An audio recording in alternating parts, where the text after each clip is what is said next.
North Gujarat education Mumbai संचालित अरविंद जीवाबाई प्राथमिक शाळा धोरण 8 विषय हिंदी विषयांक माँ कह एक कहानी प्रश्नोत्तरी। निम्नलिखित प्रश्नों के उत्तर दीजिए। उपवन की शोभा कैसी थी? उत्तर, उपवन में तरह तरह के रंगों वाले फूल खिले थे। उन फूलों पर ओस की बूंदें चमक रही थी। हवा के हल्के झोंके से जब वे बूंदें एक दूसरे से मिलती थी तो उनमें लहर सी उत्पन्न हो जाती थी। फूलों की सुगंध सारे उपवन में फैली हुई थी। पेड़ों पर बैठे पक्षी कल कल स्वर में गा रहे थे। इस प्रकार सुबह के समय उपवन की शोभा अत्यंत मनोहर थी। माँ से कहानी सुनकर पुत्र ने क्या निर्णय सुनाया? उत्तर, पुत्र छोटा था पर बुद्धिमान था। माँ से कहानी सुनकर उसे पक्षी के प्रति सहानुभूति उत्पन्न हुई। उसने कहा कि यदि कोई किसी निर्दोष को मारे तो दूसरा उसे क्यों न बचाए। न्याय में दया की भावना होनी चाहिए। इसीलिए रक्षक बचाने वाला हमेशा भक्षक मारने वाले से बड़ा होता है। राहुल ने माँ से क्या आग्रह किया? राहुल ने माँ से एक कहानी सुनाने का आग्रह किया। चेटी ने राहुल को क्या बताया था? चेटी ने राहुल को बताया था कि तुम्हारी माँ तुम्हारी नानी की बेटी है। राहुल के पिताजी कहाँ भ्रमण कर रहे थे? कब? राहुल के पिताजी बड़े सवेरे बगीचे में भ्रमण करते थे। राहुल को कहानी कैसी लगी? राहुल को कहानी अत्यंत करुणा भरी लगी। आखेटक को किस बात का गर्व था? आखेटक को इस बात का गर्व था कि उसका निशाना सही लगा है। आखेटक ने राहुल के पिताजी से क्या मांगा? आखेटक ने राहुल के पिताजी से अपना शिकार मांगा। विवाद का विषय क्या था? विवाद का विषय यह था कि किसी निर्दोष पक्षी को बचाने वाला बड़ा होता है या उसे मारने वाला। कहानी व्यापक कब हुई? कहानी तब व्यापक हुई जब वह न्यायालय में पहुंची और सबने उसे सुना और समझा। माँ ने राहुल से किस पर निर्णय देने के लिए कहा? माँ ने राहुल से इस पर निर्णय देने के लिए कहा कि न्यायालय में पक्षी को मारने वाला जीतेगा या उसे बचाने वाला। इस कविता को कहानी के रूप में लिखिए अथवा प्रस्तुत कथा काव्य का सार लिखिए। उत्तर, राजकुमार सिद्धार्थ तप करने के लिए घर बार छोड़कर वन में चले गए थे। उनकी पत्नी का नाम यशोधरा था। राहुल उनका पुत्र था। एक दिन उन्हें राहुल ने माँ से कहानी सुनाने का आग्रह किया। तब यशोधरा ने उसे सिद्धार्थ के बचपन की एक घटना सुनाई।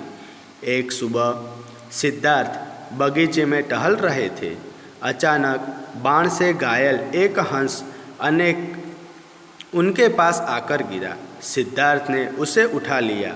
उसकी उपचार कर उन्होंने हंस को बचा लिया। थोड़ी ही देर में हंस को घायल करने वाला शिकारी वहां आ पहुंचा। उसने राजकुमार सिद्धार्थ से अपना शिकार मांगा।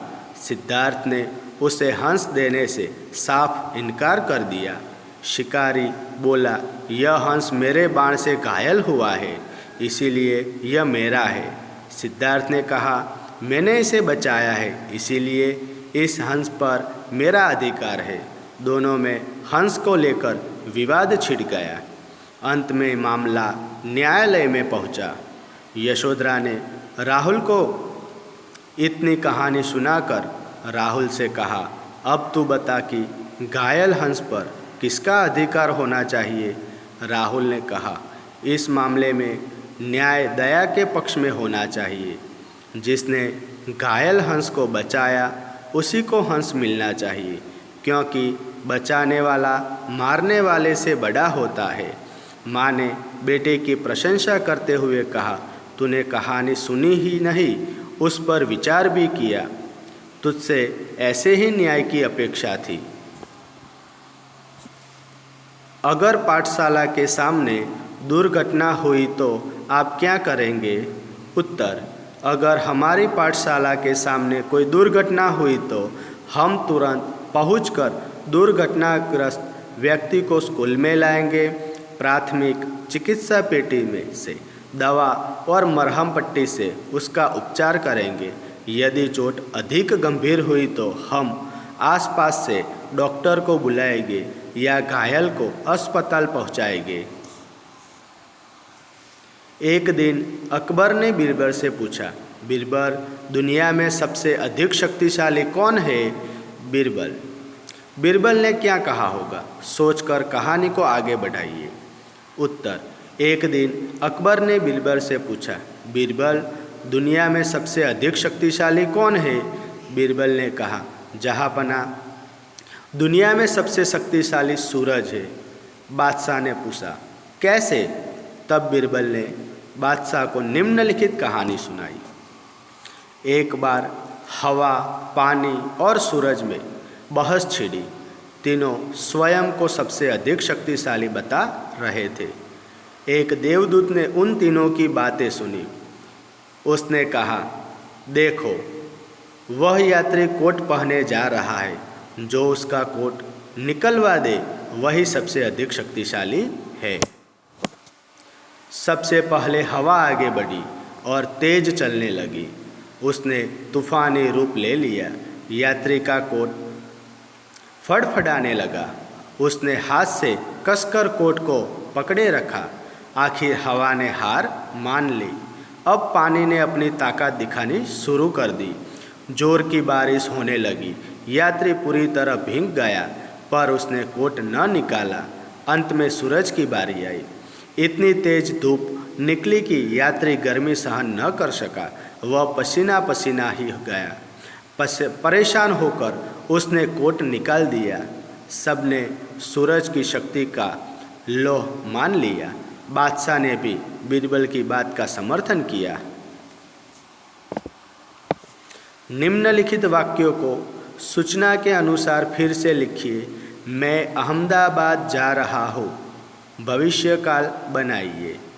मैं अहमदाबाद जाऊँगा। मेहुल मुंबई गया था। वर्तमान काल बनाइए। मेहुल मुंबई जा रहा है। गीता आइसक्रीम खाएगी।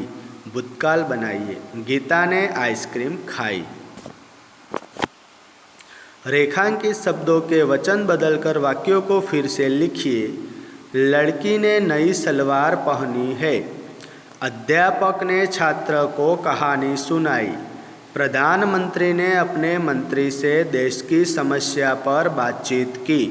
इस पत्रिका में जो कविता छपी है वह बहुत मनोरंजक है। लू चलने के कारण लता सूख गई है। उत्तर: लड़कियों ने नई सलवारें पहनी है। अध्यापकों ने छात्रों को कहानियाँ सुनाई। प्रधानमंत्री ने अपने मंत्रियों से देश के समस्याओं पर बातचीत की। इन पत्रिकाओं में जो कविताएं छपी है वे बहुत मनोरंजक है। लू चलने के कारण लताएं सूख गई है। आभार।